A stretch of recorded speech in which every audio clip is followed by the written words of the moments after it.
Good morning, everybody. Welcome to the Farzy Show, presented by Destination Retirement, destinationretirement.com. Here from the Steven Singer Studios. Sixers win big on Joe's final shot. Oh, my goodness. The Phillies win as well, and Wright retires? What? Welcome in. Welcome in all to the Farzy Show. I remember months back doing shows in the midst of the Ben Simmons drama regarding the 76ers, what was going to happen with that whole scenario.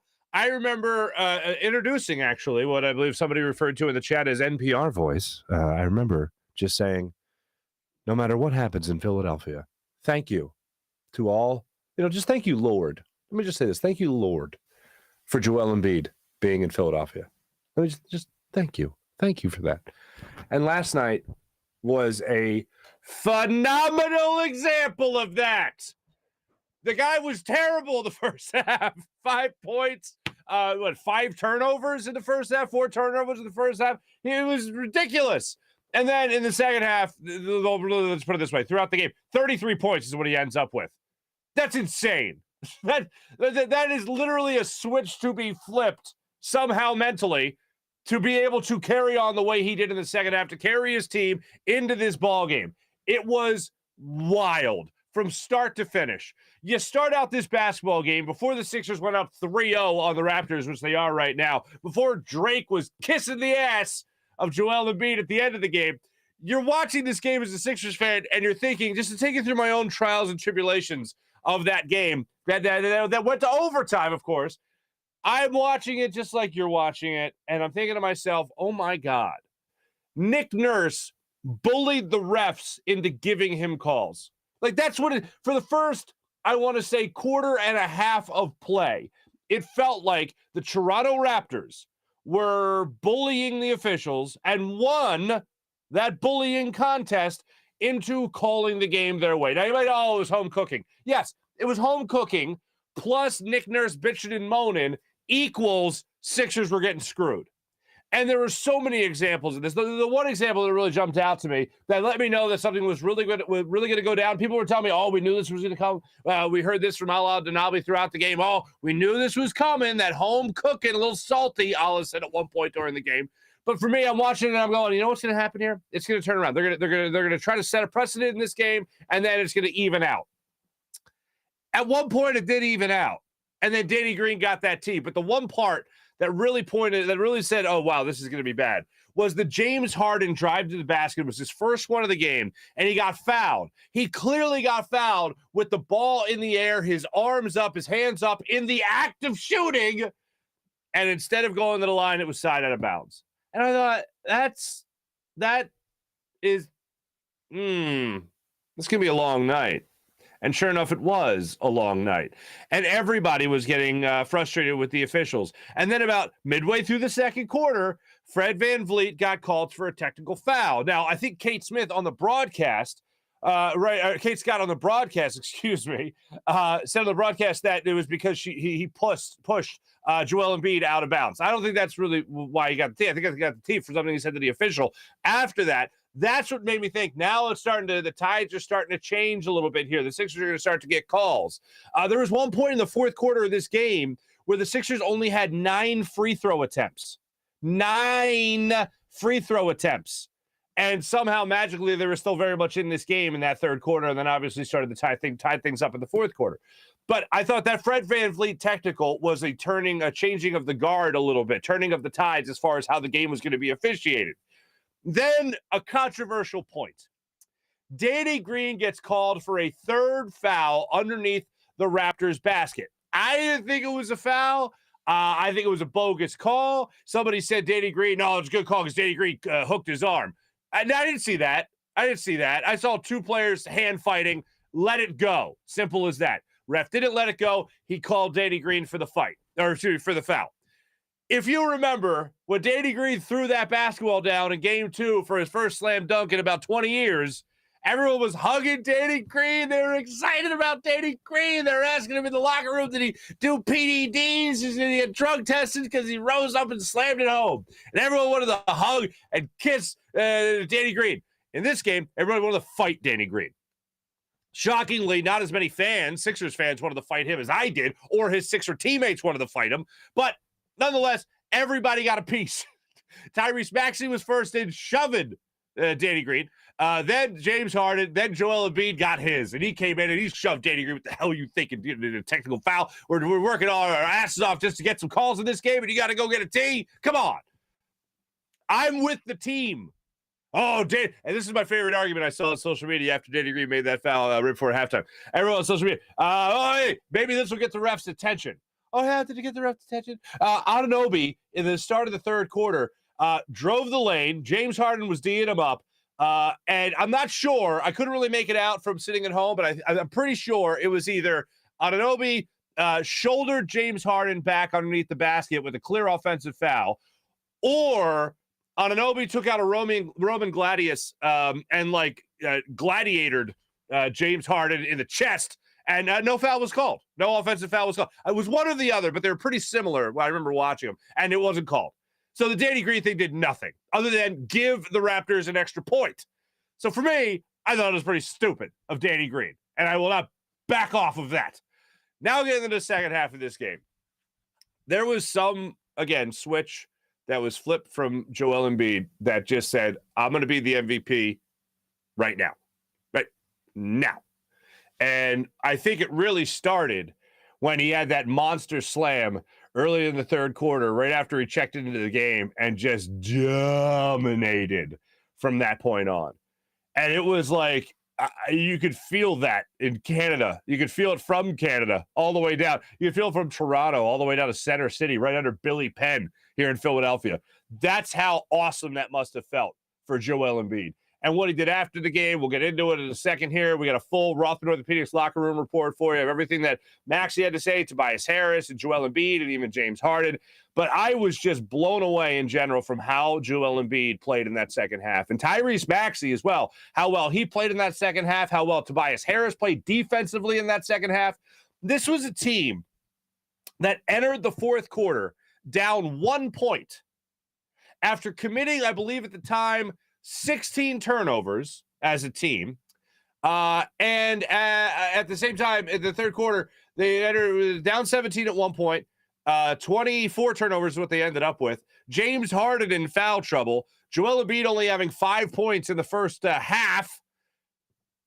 And they entered the fourth quarter down 1.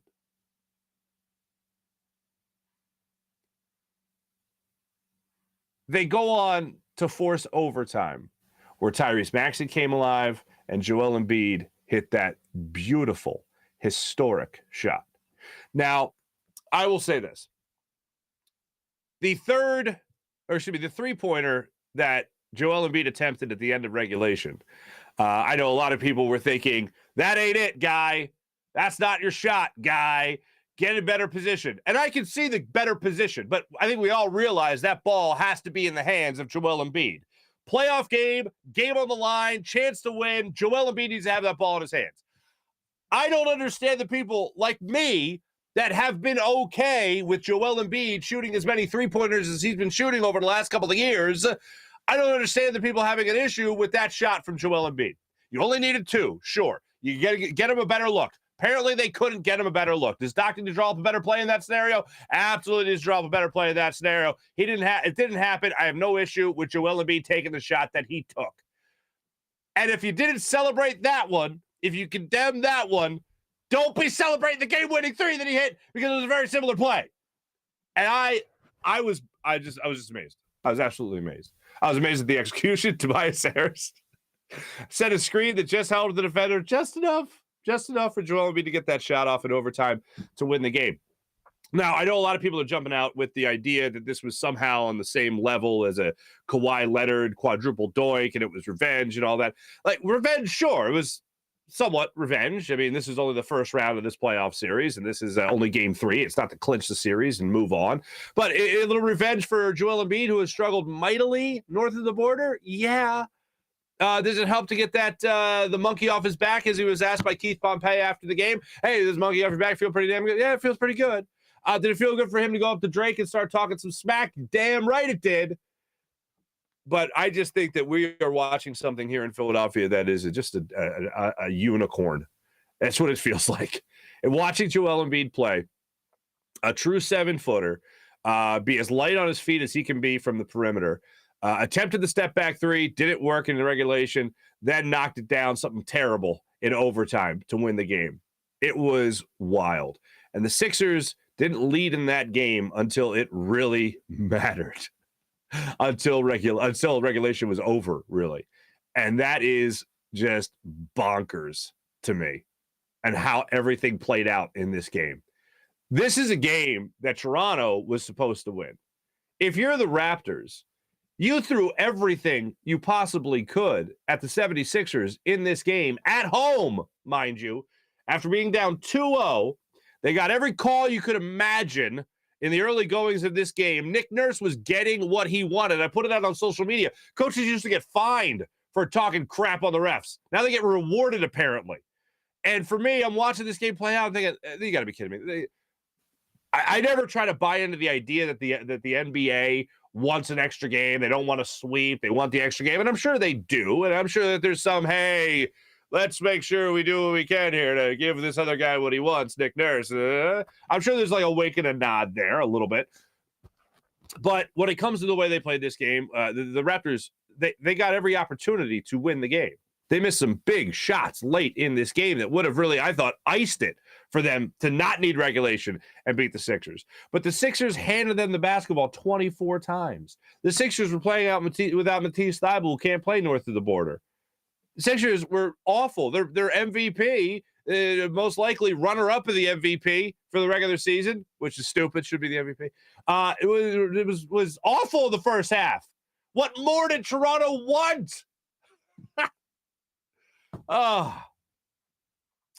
This is going to be one of those games, when you think about game 4, where I don't know how the Raptors can muster that same type of energy and try to match that with the Sixers. I don't know how they do it.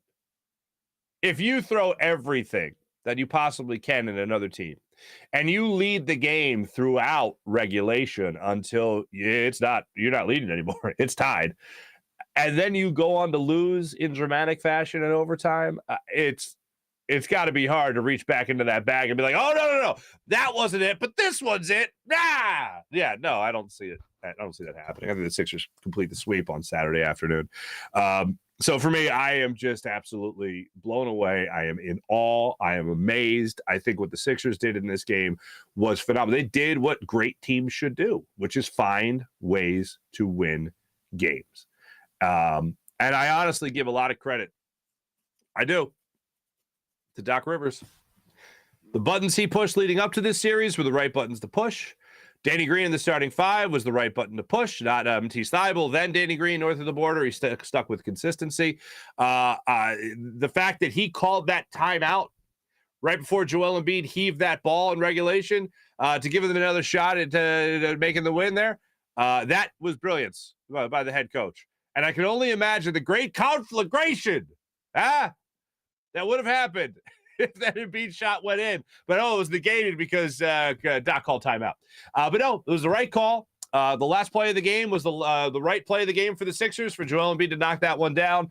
It was just a beautiful, gorgeous thing. And I don't know how the Raptors even respond a little bit in the next one. You got to think, even if they start out well, like they have really the last 2 games, they've started out well, and then the Sixers just come by and to steal a line from Kobe, cut their heart out. I don't know how you bounce back from that. They're going to try everything. They're going to try to get guys back into the lineup. They're going to try to get guys healthy again. And for their sake, hey, look, I never root for anyone to be hurt or anyone to miss a game or anything like that. But if they're a better version of themselves by having guys like Scotty Barnes back or whatever it might be, then all right, good for them. But I don't know, even with that, if you're able to reach back into that same energy and bring that into game 4, even with those fans in Canada chanting bleep Embiid.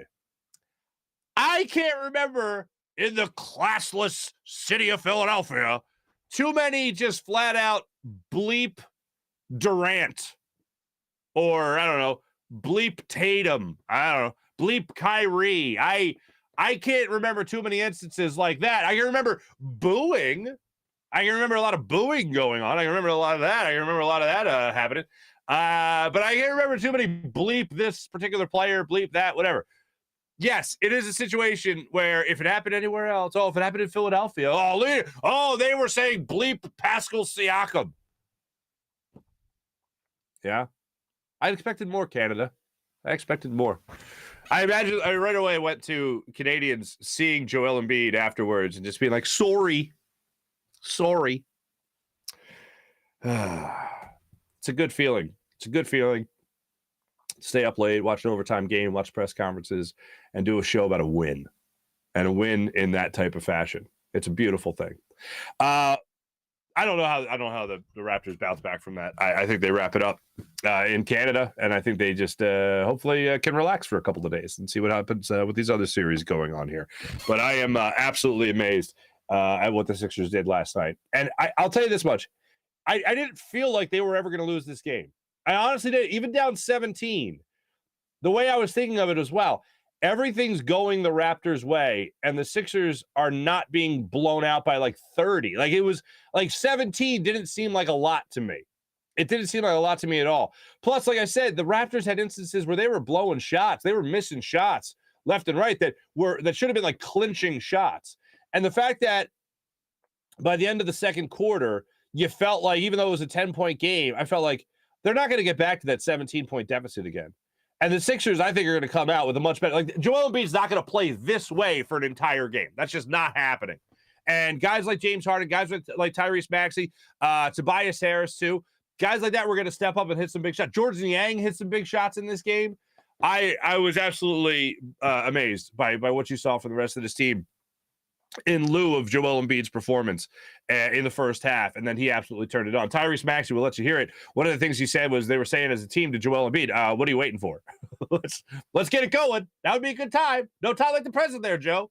And he was on fire. He was on fire in that second half. It was just awesome. Let me real quick before I get to your locker room report brought to you by Rothman Orthopedics. Let me tell you real quick about the Phillies yesterday. They won yesterday 9-6. Let me get the full list here. Nick Castellanos, Kyle Schwarber, Camargo and Bohm all hit home runs for the Phillies. Schwarber had a blast to the upper deck in right field that the cameraman lost track of. There's something enjoyable about that. Like, it's frustrating to begin with, but like, you're like, oh, wow, this was such a great, monstrous home run that the cameraman wasn't even expecting it. But he blasted it to the upper deck in right field. Camargo had a 3-run home run. He was 4 for 5 on the day with that 3-run home run. That was nice to see. Phillies back at it tomorrow, 7:05 start time. Rangers Suarez. Wait, this is the part I always mess up. I always forget to write the day. What an idiot. No, it is tomorrow. Okay, cool. 4:22. They're at it at 4:22 tomorrow. Or excuse me, tomorrow's 4:22. They're at it 7:05 start time. Oh, I like the 6:40s and the 6:50. Yeah, whatever. But the Phillies won yesterday 9-6. Ranger Suarez gets the ball against Freddie Peralta tomorrow night at 7:05 in South Philadelphia as they return from the 7-game road trip. Nice to see the Phillies win. Nice to see Bohm get a home run. Bohm missed first base running down the line. You don't see that too often. Trying to avoid a collision or trying to be cautious of a collision or not, you don't really see that too often. And that's how that went down. So there you go. Phillies back at it tomorrow night. That'll be great. Camargo has been a godsend, by the way, just for the record. And also, before we get into this, I just have to say, I was really racking my brain yesterday, and I can't think of too many people, if anybody, that had the amount of success Jay Wright had while being like the classiest guy you could ever come across. I've had a handful of interactions with Jay Wright, and every time I walked away thinking, I don't know him as well as he just treated me. Like, what I put out on social media yesterday was like you talked to him and you felt like you were an old friend that he was ecstatic to see. Like, in your short interactions, it was like, I don't know, bumping into somebody at the airport and they take the time to like have a conversation with you and answer a question or two and, hey, great to see you, whatever, blah, blah, blah. And then that's it. But like, you walk away with a really nice feeling. Like, what a guy. What a great guy. Like, that's what you feel like when you walk. And I've met him and talked to him before he won 2 national championships and after. And every single time, it's just like, you just think, what a guy. Like, and he happens to be a basketball Hall of Famer and he's only 60. Like, what the hell? That's amazing. But I'm happy for him. Enjoy the time with your family. Said yesterday he's retiring and all that. And that's great. Good for him. I don't believe you. He's going to stay on Villanova in a advisory capacity type thing. I don't even want to say conspiracy theory, but my hunch is that somebody this good and somebody this young is not done coaching. I'm not saying he quit to take a job immediately with the Sixers, the Lakers, whoever. I don't think that's why he is retiring. I think he's retiring I think it's a great play, in all honesty, from Jay Wright, if he does want to get back in coaching, which I think he does eventually want to get back into coaching.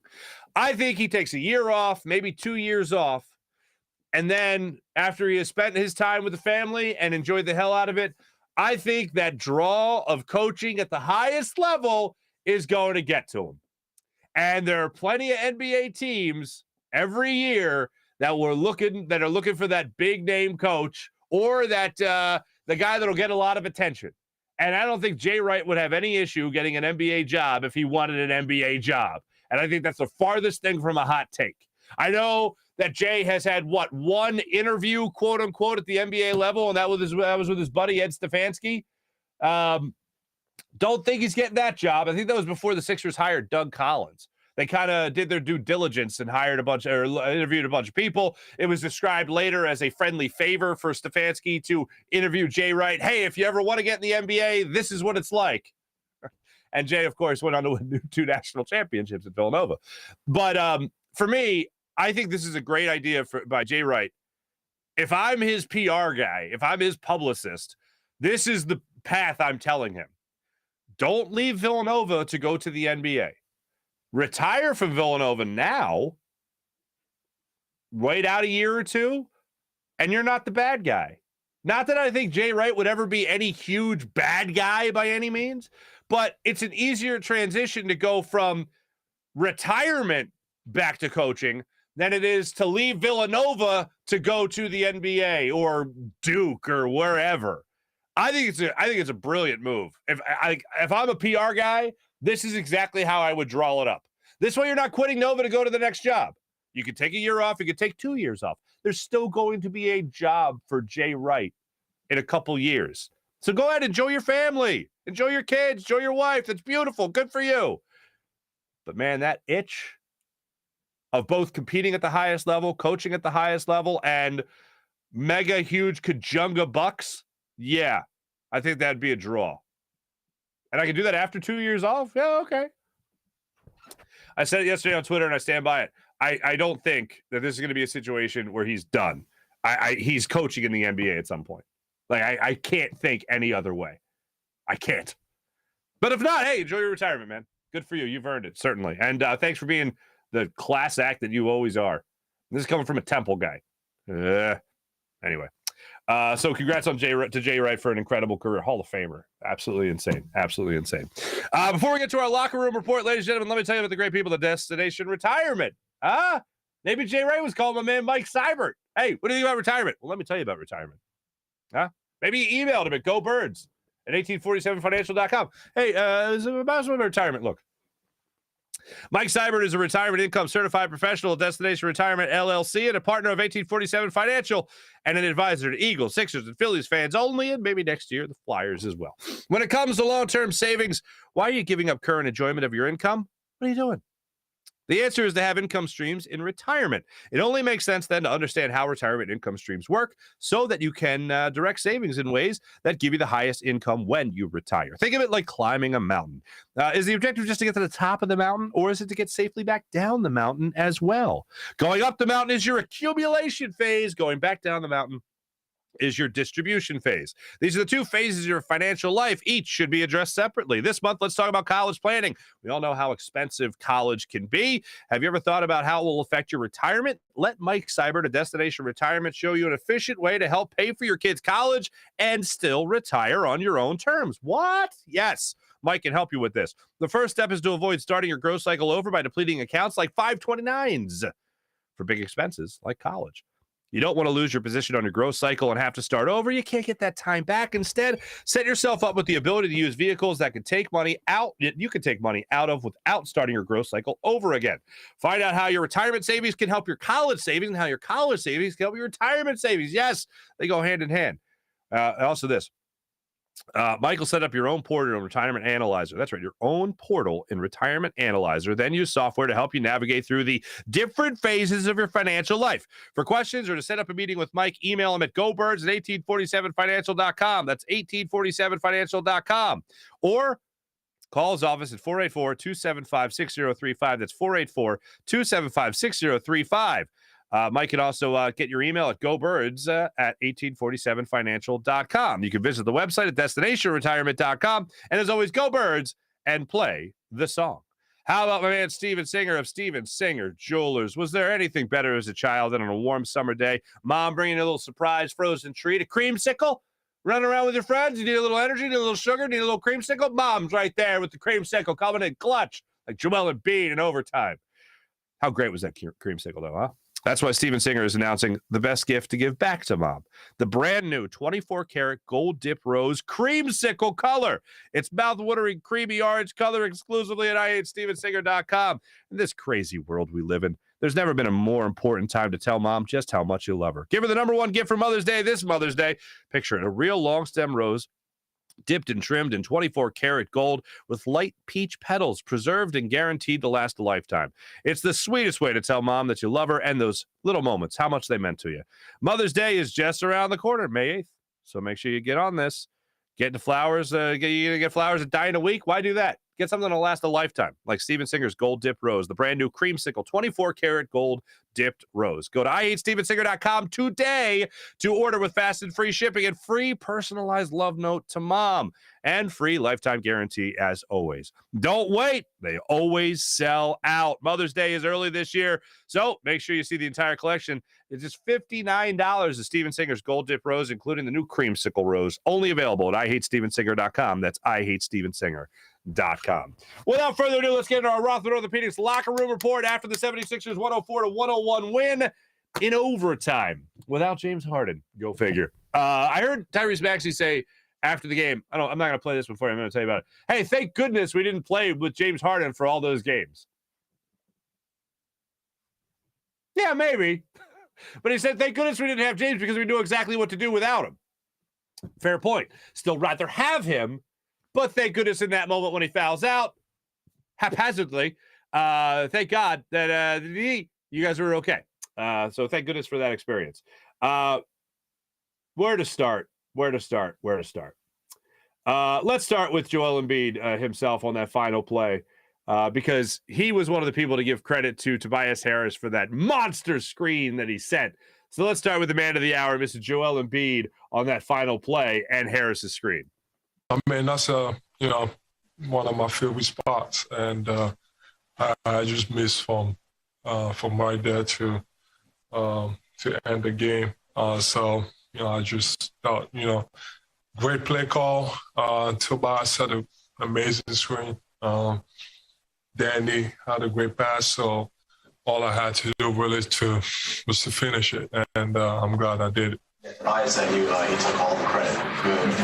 Yeah, that was a screen. He got me so wide open. So, yeah, the shot is the reason why I made the shot really. Great teammate. I remember him setting a screen, but I also remember the defender getting by him. So I was like, let me go back and look at that. And I was like, okay. It was an okay screen.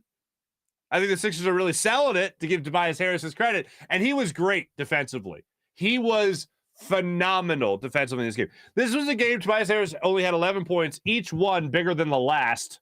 And he also had a double-double because I believe he also had 12 rebounds in this game as well. So it was a great game overall by Tobias Harris. Did the scoring numbers jump out to you? No. Did he miss that layup at the end of regulation? Yes, he missed the layup at the end of regulation. But he was getting beat up pretty well. It was a jump ball scenario that he still ripped the ball out of, and had a little bunny shot that he missed, unfortunately, and that killed him. And the first thing he said post-game to Kate Nala after the game was very simple. It was just like, I'm not even going to talk about that little bunny I missed. You know why? Because they won. And it ended up not mattering. Ended up not being a factor. But here's Joe, a little bit more on that final play, as well as getting that Toronto Raptors monkey off his back. Yeah, felt great. Obviously, we know what happened a couple of years ago. Felt great.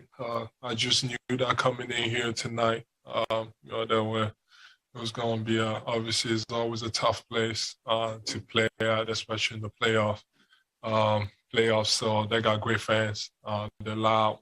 I knew, coming into Toronto, I was definitely going to be the bad guy, for quite some time. So I just wanted to come out and, let the game come to me. But it felt great. But the job is not done. We got to get one more. All great, most great players always have to exercise demons. This has been a rough place for you. I mean, do you feel like you got the monkey sort of off your back? Not compared to other people, but Jordan had to go through Detroit. Other people had to do certain things. For you, do you look at it that way? No, he's only the first round. Once I get past the second round, yeah, I can start feeling that way. And then, you start thinking about, what's to come next after the second round, and conference finals, and obviously NBA finals, and winning the whole thing. So it's just the first round to me. I'm glad Joel Embiid had that reaction to it all, because I'm not going to go ahead and say that the Raptors are anything close to what the late 80s, early 90s Pistons were, the Bad Boys, for instance. But his point about really the point of the question, forget about the comparison, but the point of the question from Keith Pompey was just talking about getting that monkey off his back, exercising the demons. That's certainly what he did last night. Getting this win after he played so terrible in the first half, after it was lackluster, so to speak, that was exactly what Joel Embiid did in the second half and in overtime, was exercise those demons. First off, the demon reared his ugly head again when he missed that shot at the end of regulation. And then it came back to tap on his shoulder in overtime. And Joel Embiid looked at it and said, guess what? I got this, bruh. And he knocked it down. Loved it. And loved his mindset about everything after the game. Tyrese Maxey also talked about. Actually, let's hear from Tobias Harris, the man that set the screen, because he said it was the best one of his career. Number one for sure. No, because I don't set too many. So, shoot. Number one for sure. Your reaction even when the shots went in. Hey, I was so hyped. I mean, I just heated the moment in the game. The type of shot it was, too, real quick, turning around, cash. I mean, we always say, he shoots some of those threes in the game. They're not like what many basketball people consider the greatest shots, but they always go in. So we for him, that's a high percentage shot, really, and especially on that wing. I mean, we got the ball to our best player and somebody who makes plays, makes shots. And I think just the type of game he was having from the start, first half to the second half, is just a perfect ending to that type of game, for real. Giddy. You can see it that they're giddy. What I'm about to show you with Tyrese Maxey, there's nothing but giddy in this whole team.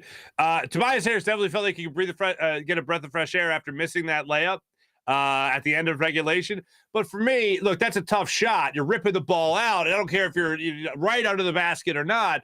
He's ripping the ball out, just trying to get something off there, and he doesn't know how much time's left on the clock at that point. And plus, it was Joel Embiid that got the shot that he wanted and unfortunately didn't knock it down. But the way this team reacted afterwards was phenomenal. And you get the sense that they really, really love playing for one another. And you might say it's easy to say that after they're up 3-0.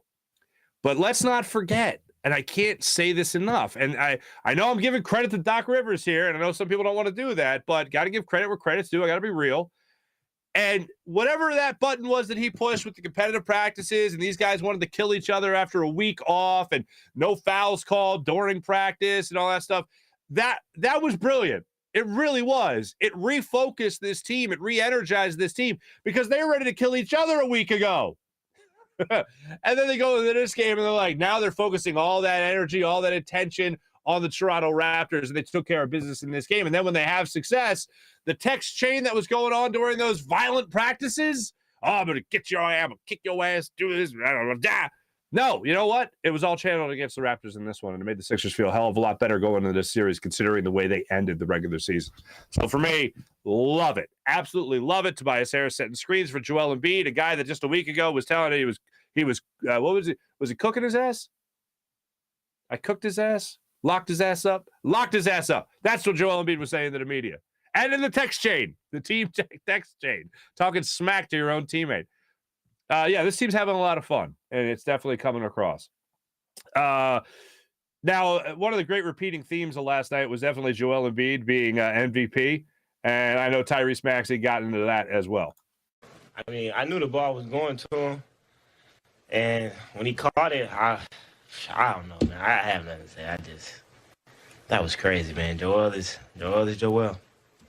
What was the play? Tobias set a screen? What was it?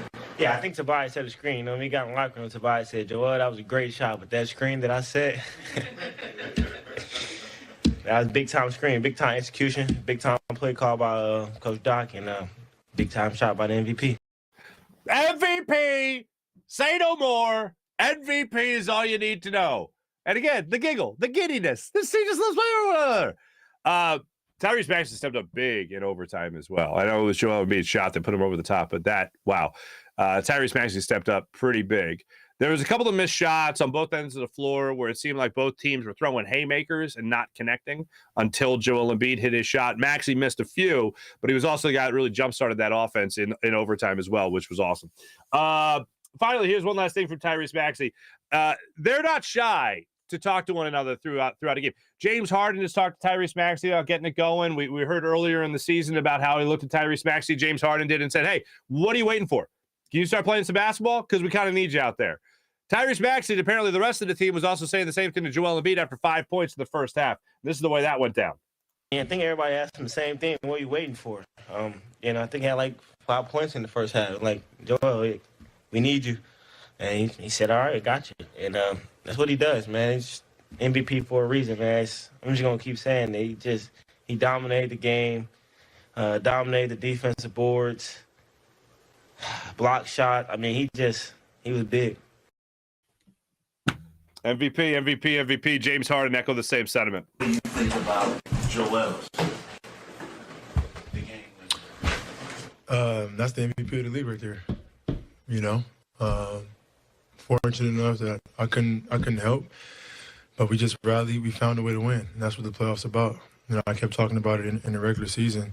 It might not be the prettiest game, you know, but we found ways defensively. I think we were really good down the stretch.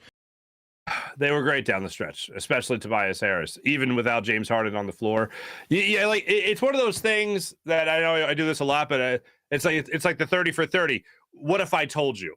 Like, what if I told you Joel Embiid would only have 5 points in the first half? The Sixers would be down 17 points. The Sixers would lose horribly the turnover battle with 24 of them in this basketball game. I think they're regular season. I think individual turnovers, their season high was 21 during the regular season in a game against Memphis.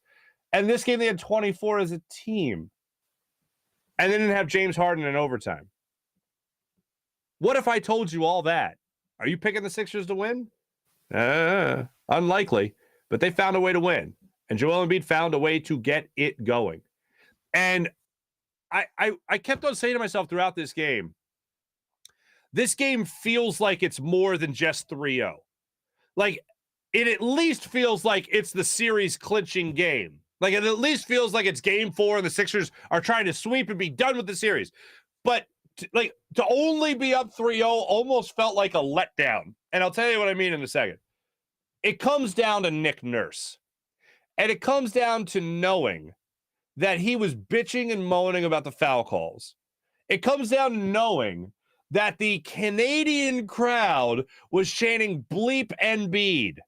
It comes down to knowing that Nick Nurse was winning that battle with the officials, and the Sixers still overcame not just a 17-point deficit in the box score, but all the BS going on around it. This game does not feel like it's just to be up 3-0. It's not the vibe I got last night while watching the game. Factually, yes, of course, that's what it was. But it felt like such a bigger game while watching it because you knew how much Toronto hated you. You know how much Toronto hates Joel Embiid. You know how much Toronto thinks that they own the 76ers. And this season they did. And in the playoff series with Kawhi Leonard, they did. But to go into that and be down like they were and fight back to be up 3-0, it felt like this game was worth 10 games is what it felt like. It felt like it was at least a game 4 and you're trying to complete the sweep. I'm hoping that the Sixers winning in overtime the way they did is the ultimate, like I said earlier, the Kobe Bryant moment of just ripping their heart out. I don't care how big your heart is. I want to cut your heart out. Kobe said that about us. Single tear. But for me, that's what it felt like. It felt like this was a much bigger game. It felt like to all Nick Nurse did to try to work the referees, it was to no avail. It was early on in the game, first quarter and a half, really, like I said, things started to change a little bit, and then things went back to crap in the third quarter, and then in the fourth quarter, things started to feel a little bit more normal again. But to win that game, to come out on top, makes you feel a hell of a lot better, that's for sure. Finally, this is the cherry on top. If you haven't seen this yet, it's incredible. And I want to make sure I give the proper credit to it's the lady's name, Carolina something. Oh man, I had it in front of me and now I don't have it like an ass. I'll try to get it for you before the show's out, so I give proper credit to this person who put the video out there last night. But it's spectacular is what it is. But if you haven't seen this yet, this is Joel Embiid walking off the court last night and catching a glimpse of his good friend Drake. Yeah! I thought you were a superstar. Get your ass off. I'm coming for the switch too. Yeah, you better be back. I know you ain't gonna score. I'll be there when you Cursing at him, all that fun stuff, talking that ish with him. That's got to feel good for Joe. And Drake's like, yeah, you're funny, man. Yeah, you're funny. Yeah, it's funny. Well, look at Drake. Look at this. I got this off Bleacher Report. What is that about? Like, why is he smiling? I don't want Drake happy. I want him miserable. The guy jumping out of his seat, clapping all the time. I don't want that. I don't like that. I hate that. What is he doing? What is that? He's walking off the court, going up the tunnel with Joel Embiid. Joel Embiid looks like he's yelling at the crowd. I don't know if it's Sixers fan he's yelling at or whoever it might be. And Drake's there like, this guy's really good. I really like him. He's my buddy. Get out of there. I don't know why that pissed me off so much. Pissed me off is probably a strong one. Upset me. Rub me the wrong way. I don't want this guy taking any pleasure out of what the 76ers are doing. I think it's redamn-diculous. That's what I have to say. Redamn-diculous. All right, that's enough of that. Take that away now. The nice person with the video, Caro _line _EM _up. Caro Lineham up had the video. Like that name. It's a great name. So that's a solid name. Absolutely solid name. So there you go. Let me tell you, ladies and gentlemen, that was our locker room report brought to you by Rothman Orthopedics. Let me tell you about the great people of Rothman Orthopedics. When you have an orthopedic issue, you need to have a physician who eats, sleeps, and breathes orthopedics. You need an exceptionally specialized Rothman Orthopedics physician. They not only specialize in orthopedics, but each of their physicians only focuses in on one area of the body, which means you can have the confidence to get past the pain and be what you were. Learn more at RothmanOrtho.com. That's RothmanOrtho.com. Rothman Orthopedics, the official orthopedic partner of your Phillies, Eagles, and Sixers. That's RothmanOrtho.com. Oh, boy. Somebody sent me something last night about possibly guessing the score correctly last night, and they were just a bit off. Well, imagine making even more money on making predictions on the games that you love and winning against your friends and family that think they know everything about sports. We all know that person that always has the stat, that always has the answer, blah, blah, blah, blah, blah, blah, blah. Man, that's annoying. We'll see if that person can walk the walk as well as they talk the talk with the Win View Challenge. Want to break the monotony of family dinners and get-togethers with your friends? Challenge someone to a Win View contest and see if they can walk that walk. You can win real money prizes on this social gaming app. No. It's not a sports book. It's not daily fantasy. It's a social gaming app where fans can win real money prizes for making predictions of the games that they love so much. So do what I do. Challenge your friends and family member to a fun Win View contest and have yourself a good time. How about PHL Sports Station, Philadelphia Sports Station, enhancing your Philadelphia sports fan experience across all social media and blogs? That's PHLSportsStation.com. Let me tell you, ladies and gentlemen, about the amazing chat check we're going to have today because I've been looking. You guys are all over the place. You guys are awesome for it. What's up, Mullet? Nice to see you right here. What's up, Kevin? What's going on? Great Sixers win. Absolutely. Mally, what's poppin', Mally? Are you okay, Mally? You didn't party too hard at 420, did you there, pal? Nah? Okay. I'm not going to do what y'all think I'm going to do and just freak out, man. Mullet, hello again. Quadruple doink necessary. Oh, no quadruple doink necessary. That's the only thing that would have been more appropriate for Joel Embiid is if he would have quadruple doinked that in. Hans Embiid, real time. What's popping? Crap card hub. All right. So happy for Joel. Waited 3 years to get his revenge. Sweet revenge. Absolutely. April, good morning. Alyssa, good morning. His name is Hans, says Alyssa. April says, good morning, everybody. Play the freaking song. Sean Gillespie, morning all. From Cure Auto Insurance, Farzi's brother is a giant. My brother's 6'5". Yeah, he's tall. He's a tall fella. He's a tall fella. That was really fun growing up. When your brother's 6'5" at the age of 10 and you're 7 and you're maybe 3 foot. I'm 5'11 and a half. One doctor said I was 6 foot. So I like to just say that, and because they did say that I was 6 foot, but I had like shoes on, so I'm not counting it. But yeah, that was fun. A lot of brotherly battles growing up. Finally saw the Cure Auto Insurance commercial last night. Farzi's brother is a mutant. John Cheeseborough, he absolutely is. You know what's funny? So I got a text chain with a couple of the guys I grew up with. My buddy Bennett, who I've referenced a bunch, and my buddy Joe, who now lives out in Pittsburgh. I've referenced him before on the show. We got a text chain going, and they were talking about how terrible the commercial was. And I was like, did anybody look familiar? And these guys have been buddies since I was 10 years old, so they know my brother. And they're like, oh, my God. Yeah, man. My brother got paid. He got paid to be in a commercial, and he got to hang out all day. He's like, yeah, they paid me, and I got breakfast, lunch, and dinner. And I was like, welcome to the business, baby. How was your trailer? Oh, didn't have one? I did. Anyway, finally saw your real time. What's going on? Real chat, finally. My wife said it last night. Since they were in Toronto, they were going to get all the calls. Mal,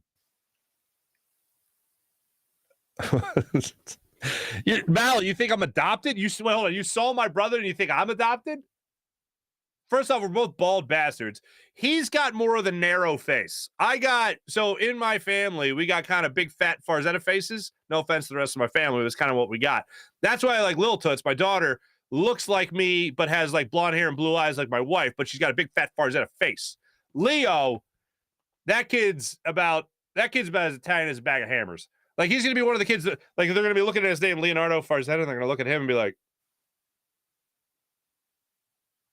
I don't think so. His name should be like Hans Reineck or something like that. German-looking kid. Love him. Not saying I don't love him. I love him. It's my kid. It's my son. I love him. But I'm just saying, we're talking about adoption. He looks like, if we're walking down the street, people think like I'm his teacher. Probably. Not that he's walking. He's 3 months old, for crying out loud. Tom McGinnis's call was insane. I caught it last night. It was great. Officiating was trash. April, you're absolutely right. Those calls against Green and Harden were straight up BS. Nick Nurse was even crying at home. I got a lot of respect for Nick Nurse. I think he's a really good coach. But let's call it what it is. Kawhi Leonard never goes to Toronto. They never win a championship. So while Nick Nurse wants to talk about not shooting foul shots, let's talk about the best player he's ever coached not going to him. And he also got a gift from the gods as well by Pascal Siakam having a damn work ethic. You think Nick Nurse was going to make Ben Simmons shoot? No. That was all on Pascal Siakam going to Nick Nurse, be like, I got to shoot. And they got him to shoot. Ridiculous.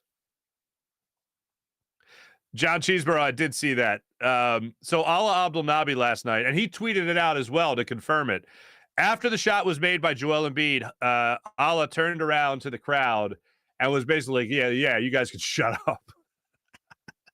It was pretty awesome. Let me see if I can pull that up real quick. I can read it to you. Sixers fan named Trey, Sixers Trey on Twitter. Love how Ala stood up and stared down the crowd at Ala tweets. Allah then replies with a quote tweet, yes, I did. What a view I had. 20,000 mouths shut. I'm still floating. Prayer emoji. Oh, my goodness gracious. That's just fantastic is what that is. Did anyone go right to sleep last night, says Jim Grassmeter? I did not. I had to stay up a minute. And that was even after Joel Embiid's press conference. What did I watch? I watched something chill last night. Oh, that Gad Emile comedian. He's a French comedian who's now working in the United States. I thought it was funny. It's pretty good. I watched like 10, 15 minutes of it as my chill show. Bowl of cereal. You know what I mean? Enjoyed myself. I was always wondering what Tommy Guinness reading a children's book to kids would sound like. That was a bit we were supposed to do when I was on the radio, and we never did it. We were going to do it during pandemic, and we never did it. I wish we did. Alyssa says she was dying when Allah turned around. Absolutely. Real time. Oh my God, love this chat. Over on the dark side, it sounds like the Sixers lost. Jim Grassmeter, nice and safe here at real time. Yeah. Oh, now I get what you guys are talking about with the dark side. Once Embiid sank that 3, it was so quiet in Toronto you could hear a mouse piss on cotton. What? JC, I thought you were walking me into like some Canadian reference. I thought you were like you could hear a maple syrup drop. I don't know, something with Canada. Jim, all right. April, hello again.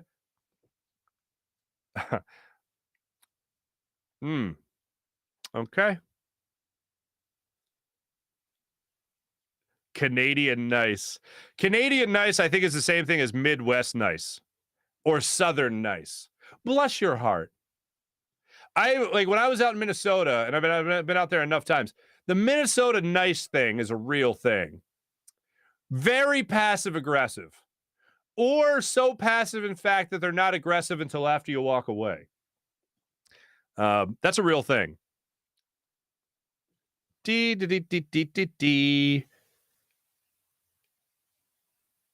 Drake getting ready to fly to Miami after Saturday. Jay, you're absolutely right. Bleep Ben Simmons never happened. Mullet, yep, you're right.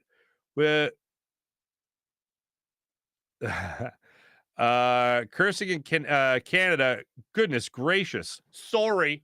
You know, I got to say this because it's one of those things that's just on my brain. It has nothing to do with anything, but I got to say it. Were you guys, Are You Afraid of the Dark kids on like Snick? Remember Snick on Nickelodeon? I don't know what possessed us, but one night, that sets it up for a stoner joke. I don't know what possessed us, but one night, my friends and I, we were up late, and yes, we were partying, and we were kind of winding down. And we're like, can we find Are You Afraid of the Dark anywhere on the internet? And this was like 7 or 8 years ago. This was a while ago. And YouTube had a bunch of these old Are You Afraid of the Dark episodes. And it's like one of those things where you go back and you watch a movie from your childhood as an adult and you get some of the sexual innuendo jokes that were made that you didn't get at the time. It was like, I never noticed every one of those kids was Canadian. I never know. Every one of the Are You Afraid of the Dark kids, like in one of the things that they're acting about the scary story, every one of them was Canadian. And it stuck out to me because I heard about, what are you talking about? And I'm like, what? Is that Canadian? Is that Canadian? And then I heard a bunch of sorry, like a bunch of sorries. And I'm like, what the hell is happening? I looked it up. It was like filmed in Vancouver or something like that. That is information you don't need and it has nothing to do with anything, but it's in my brain. I have to say it out loud. MS Koozie. All right. So anyway, Farzy is a 60-minute man. Yeah. Thank you. Real time. Oh, so John's right there. What's that all about? Yeah. If that's Philly chanting bleep, blizz, this, whatever, then yeah, first take, it leaves the show. I absolutely agree. April, happy victory MVP Thursday. Good peeps. What's up, Fuji? What's going on? Raptors do not have the firepower to build a 20-plus point lead on the Sixers and keep it. You're damn right. I need Farzy to take some calls, and he's a 69-minute beast. Thank you, Daniel. Simmons plays down 0-3 would just be icing on the cake. It absolutely would. Yeah, how about that? He's supposed to come back in this series against the Celtics. That's wild. By the way, the Celtics, the defense they're playing on the Nets is ungodly. I'm not afraid of the Celtics. I told you I'm not afraid of anybody for the Sixers. But damn, man. Damn. They're playing some incredible defense.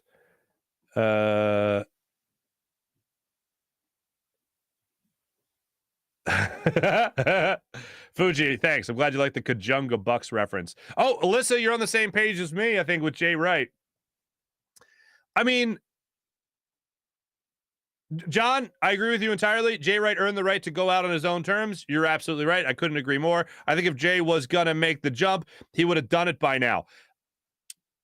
Yes and no. I think he had another chance to win at Villanova, and he went for it and came up short, and I think this was it. I think this is the best way for Jay Wright to leave Villanova, to leave for retirement, not for another team, and then leave retirement to go to an NBA team. These guys are straight up competitors, man. And I know it's out of the norm. I think people that really know Jay Wright, I mean, I'm a guy who met him a couple times, you know, I don't pretend to be his best friend, like, you know what I'm saying? But like, I just find it really difficult to believe somebody that young and somebody that good is done with coaching. And I don't see him going back to college. I see him coaching in the NBA. Why would you not want that opportunity? I mean, the guy's coached at the Olympic level. He's coached pros at the Olympic level. Like, I don't think that's a far cry. Mike Fuji, Kajunga Bucks, absolutely. If anything, Jay Wright may do some TV. I don't think he goes back to coaching. I'm the guy that always says, if you've won as a coach and you go into broadcasting, why would you ever leave broadcasting? You're making great money. You're not traveling to sit in some kid's living room to tell his parents how you're going to take care of them or whatever. You don't got to do that recruiting BS. You just get to watch basketball, break it down. You do a lot of it from your own home, and then you go do a game. Like, that's the job, man. That's the job. Or you get a studio gig. Oh, what? Did somebody just talk about the Flyers? What? Dan Schwartz, Mark was tearing those creamsicles up last night, stoned.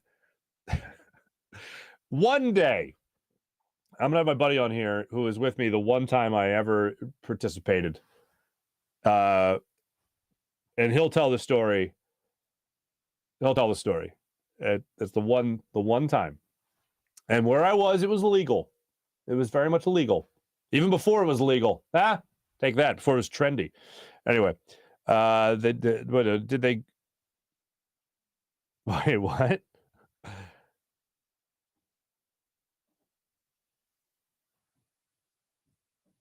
I wonder whatever happened to the gold dip roses I got from exes. Alyssa, no further questions. Middleton hurt. One reason Celtics. Oh, yes. Chris Middleton, yeah. John Cheeseborough winning last night meant so much. It makes the Raptors realize there's no hope.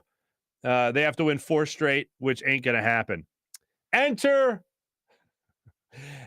Doc Rivers' resume. Al Jaskell, what's up, Al? What's going on? Buddy T-Mac, what's going on? Wait, who's getting congrats here? Somebody hit a bet. Oh, Bobby Boucher. Mama was happy last night. Don Vito. Maxey is the most likable dude since Milton Williams. Laugh out loud. Yeah. Don, no, he's great, man. Shiloh. So what everyone's thoughts on the Flyers? Wait, huh? Somebody saying I look like Jay Wright?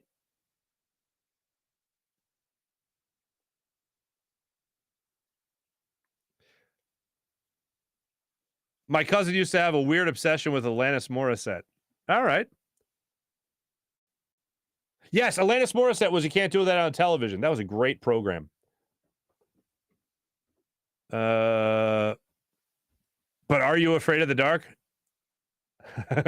Not afraid of the Celtics, but are you afraid of the dark? Asked Bobby Boucher.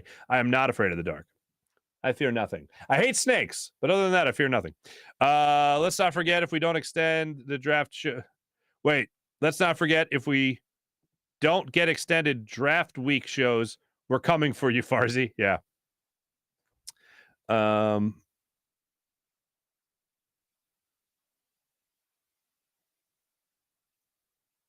What's going on, everybody? Farzy does. Let me answer this. Farzy does not look like Jay Wright. I just got done telling you guys about my big fat face. Jay Wright does not have a big fat face. Lots going on here. Thanks everybody in the chat. You guys are awesome as per usual. Thanks very much. Great comments from all y'all. Great stuff. Let me get to the morning rush brought to you by Sky Motorcars, skymotorcars.com. Morning rush. Phillies off tonight. They're back at it tomorrow. 7:05 start time. South Philadelphia. Ranger Suarez gets the start. The Sixers are back at it Saturday afternoon at 2:00. I got a birthday party I got to go to at like 4. I ain't going. And that's going to have to be, say some prayers for me, because that's going to be a conversation with the missus. She's probably going to have to take a little toots to this birthday party for one of her classmates while I stay home with Leo, the German kid. That's my son. And I got to, I'll be watching the game at home. This is pretty much how that's going to go down. So there you go. Thanks for watching. Thanks for listening. Much appreciated, everybody. Oh, and the Phillies won. And why did they win? Probably because of what Ricky Bowe had to say the other day. This only the first blown save for the Phillies this season. How do you get mad at that? You can't yet, but I'm fed up watching this team lose in all different ways. One day they don't hit. One day they don't hit and don't pitch. One day they don't pitch well. It's a mix of everything. They seriously need to have one of those team dinners and go drink or something, because you need to come together. Apparently they got hammered. Castellanos, Bohm, Camargo, Schwarber hitting bombs yesterday. You'll love to see it. Let me jump back in the chat for a second here because I missed out on something here. April, Reese eggs are the best shapes. Christmas trees are a close second. The chat's got weird. Chat's got even weirder. Anyway, thanks for watching. Thanks for listening. Much obliged. Thank you so much. Jim Hyder produced the program. Did a phenomenal job. This is a Buzz Sports Entertainment production. My name is Mark Farzetta from the Farzy Show. Farzy Show is presented by Destination Retirement, destinationretirement.com. Email my man Mike Seibert at GoBirds at 1847financial.com and get yourself set up for retirement, folks. Never too early, never too young to start. And also, as always, we come to you live every day from 6 to 7-ish a.m. From the Steven Singer Studios. Have a great rest of your day, everybody. Go Sixers! Take it easy.